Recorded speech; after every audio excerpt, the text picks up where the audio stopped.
hello, friends. Mark Holmes here with my buddy CowboyJobu, and as always, thank you guys for watching, commenting, and subscribing to the Jobu Sports Report. Because without you guys, well, my life would definitely be a lot more boring because it is so much fun being here with you guys with the Jobu Sports Report. And it's because of all the great comments and things that we get from you guys and stuff. You guys make me think about things that I've forgotten because Lord knows I've been hit too many times in the head and I'm old and getting forgetful and senile. But it's also kind of cool that we end up having fans from other teams that get on here. So that way we can talk about and have discussions. Not to really talk trash per se, but to try and have real discussions about football and things. Now, from time to time, we do get some people that kind of cross the line a little bit and things like that.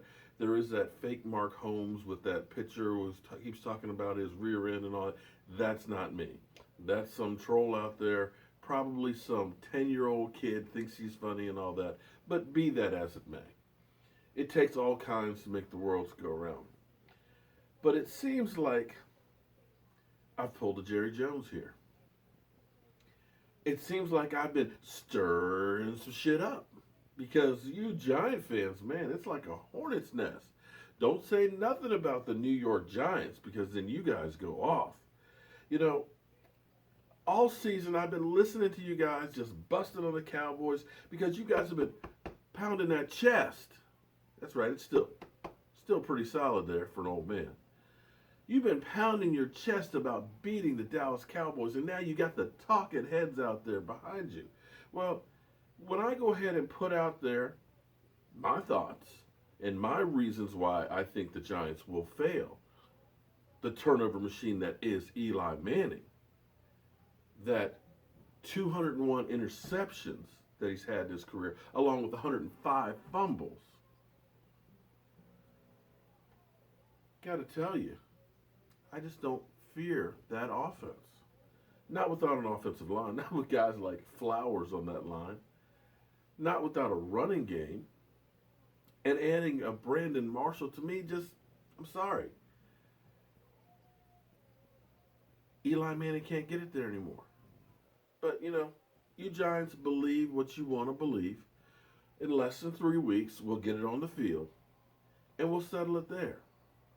But I love the comments, and I love how you guys get ticked off and talk about all the criminals that there are in Dallas. You had a convicted domestic violence abuser on your team. That was suspended, but you finally got rid of him. You got a guy who can't stay off the weed right now on your team. You did get rid of the guy who just had domestic violence, although you do still have the door open for him to return. You've already said that depending on how the investigation goes. Now, I wonder if this investigation will go like Zeke Elliott's for a year. Now, speaking of Zeke Elliott will be getting some reps this weekend. That's right. He'll be playing some this weekend, and I think that's in hopes of, with the case being heard on the 29th, if they don't come up with a decision by the 4th of September, then Zeke is eligible to play. Let me say it again. The hearing is on the 29th. If they don't come up with a response by the 4th, then he is eligible to play the season opener. So they're holding out hope on that. Or if he appeals it and takes it to court, decides to go the judge route, again, that kicks the can down the road. And while it's being appealed in the court system, he's eligible to play. So it's very possible that Zeke Elliott plays on that season opener that Sunday night. Now, the other good news, Orlando Scandrick is okay. He's, got his bell rung, but he never got into concussion protocol, and he's ready to go. And I got to tell you, last year was a disappointment for him coming back from his knee surgery and stuff. But I think he is going to be a key factor for this defense. He's another one of those guys that is basically fighting for their football lives, playing for that next contract. And as bad as it sounds, that's the position you want to put guys in. You've got a guy like DeMarcus Lawrence. You've got a guy like Tyrone Crawford. You've got a guy like Orlando Scandrick, who sees that the team is getting younger and they have a big paycheck. So that means I've got to play that much better, or I'm auditioning for my next team. And generally speaking, when guys are in contract years, that's when they have their best careers of their lives. So having Scandrick in that position right now with something to prove, he's going to be playing lights out. And I believe he's in a lot better shape than he was last year. And with us having young guys who have been dealing with hamstring issues, he is going to be key, as well as Anthony Brown, as well as Byron Jones, and so on. So that's some more good news for our Dallas Cowboys.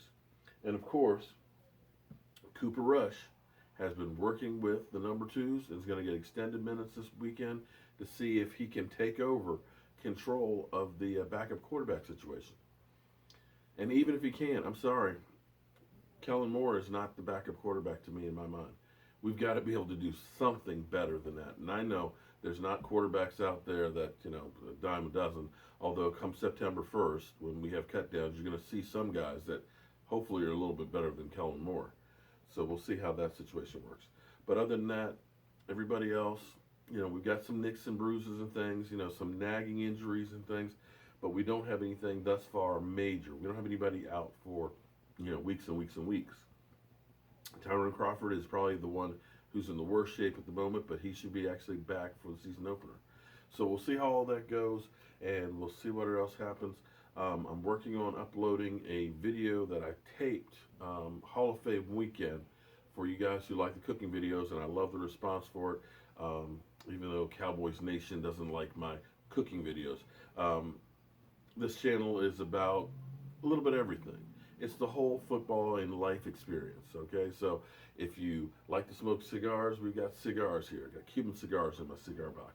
If you like some mixed drinks, hey, we get mixed drinks on. If you like just talking football, you can talk football here. And if you're tailgating and want some good recipes, from a guy who's not a chef, but a guy who definitely hasn't missed too many meals, we got that here too.